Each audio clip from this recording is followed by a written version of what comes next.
the signs and symptoms to identify that a close one or a loved one is actually going through something? So, focusing on their daily life could be one thing. Are they sleeping a lot? Are they not sleeping at all? Maybe insomnia, maybe eating a lot, maybe not eating at all. So, these are like towards the extremes. Something that is, again, not like them.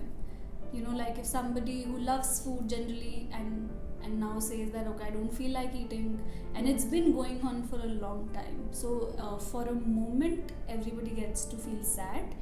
But if it keeps going on for a longer duration, it means that something is bothering them a lot, and something definitely is going on, and that they should do something about it. So what we actually discussed right now are extremities. So what would you tell us that are some subtle signs that might be missed but are actually very big signs? So could you tell a bit? So like if I take depression for example, losing interest is something that only I would notice. Like if I don't feel like going out, you could ask me, okay, let's go out, you would make plans, but I always keep saying no to plans because I have lost interest, and I'm never going to tell them that I'm not interested in going out with you. And most of the times I won't even accept that, okay, I don't want to go out with them because that's not you. Again, people around you do notice, but I feel one common pattern is that they don't let the other person know that, okay, something is happening, and it's okay to ask for help. It's okay to talk about it. It's like, I am here for you. These are the things that people usually do not say. Even if they see a notice, what people end up doing is that, okay, she's not interested, so like let it be. Let it be. So you ignore the person, and what happens is that when you are going through a mental health issue, you try to isolate yourself unconsciously, and when people around you actually move away, you become even more isolated, which is not good for your mental health. And I think that I might be wrong, so please correct me if I am, that when people isolate themselves, that's actually a very big sign that they're telling people that please do not let me be isolated. Is that true? Yes, I mean, everybody wants help, everybody wants that support. But again, even with somebody who has mental health concern, they would expect something out of people, and sometimes the expectations might be too much for the other people to fulfill.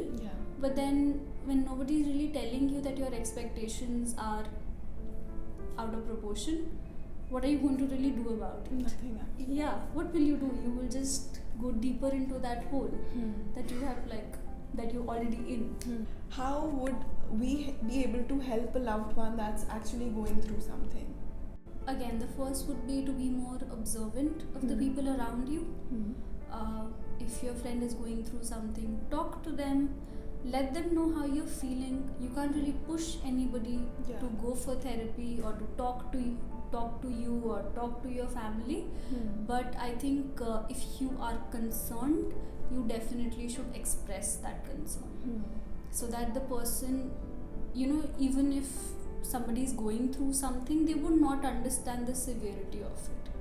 They would understand, okay, I'm not feeling good, I'm feeling a little low, I'm feeling a little sad, I'm feeling a little anxious, but they don't know the extent of it. And sometimes even when you do know the extent of it, you do not want to share it with people because they might not understand. I mean, the reason people go to therapy is because there is no biasness, there is no judgment. They can really be themselves and they can really be vulnerable. And in the real world, I do understand that it is not possible for somebody who hangs out with you all the time and who knows your life might minimize the effect. Like, they might minimize the problem, and they might say, okay, you were just overthinking, or I feel like those responses should be a little bit on the other side, because that is your opinion. But everybody is different, and everybody has a different impact of things. on themselves. So I think it's really important to be mindful as well. Yeah. Okay, that everybody can go through something and not everybody sees the way you see things. Yeah. And sometimes it happens, like when you listen to the other person, you feel like, okay, you're just overthinking, and when you're actually in that situation, you are not able to come out of it. Yeah. Because when you're in that situation, there are a lot of factors that are involved. I believe it's very easy to say rather than actually having to been through it or yes, deal with it on a daily basis. You might think that you understand, but of course things are different when it happens to you. Yeah, that's where I think empathy comes in. Yes. A very big factor. Yes, that a lot of people lack. So again, being mindful, being empathetic, and letting them know, and not being forceful about things, not letting your opinions define how people should behave. True that. So that could be one thing. Couple of things. Yeah. So what would you suggest our audience to do to support a close one who is dealing with a mental health issue? It is not easy to be around people who have mental health issues.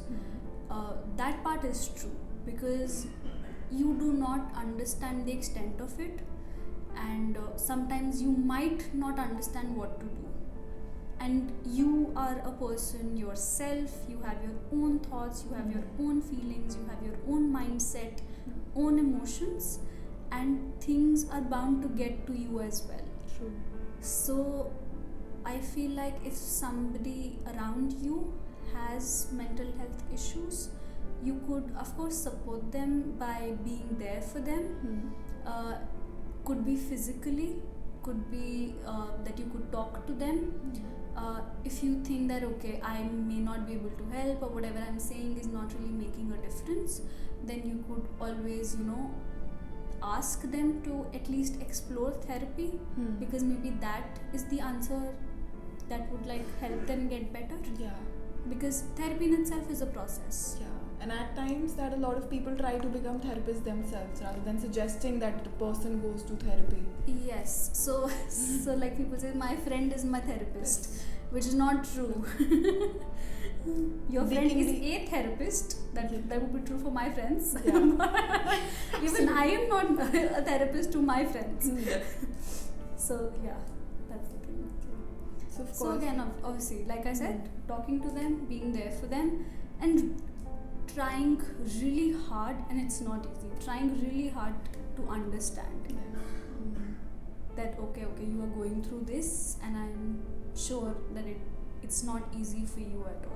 I think mostly that people run out of patience. That's when the understanding ends.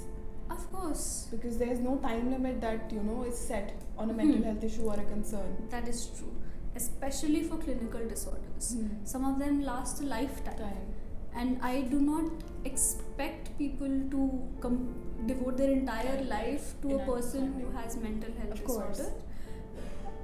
There, of course, even people who live with people who have mental health disorders sometimes seek therapy, because it is not easy.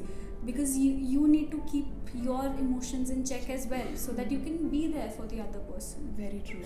Yes. So I think that that brings us to the end of this podcast, that a little bit of kindness, a lot of empathy, and much more love can help us through anything and everything in life.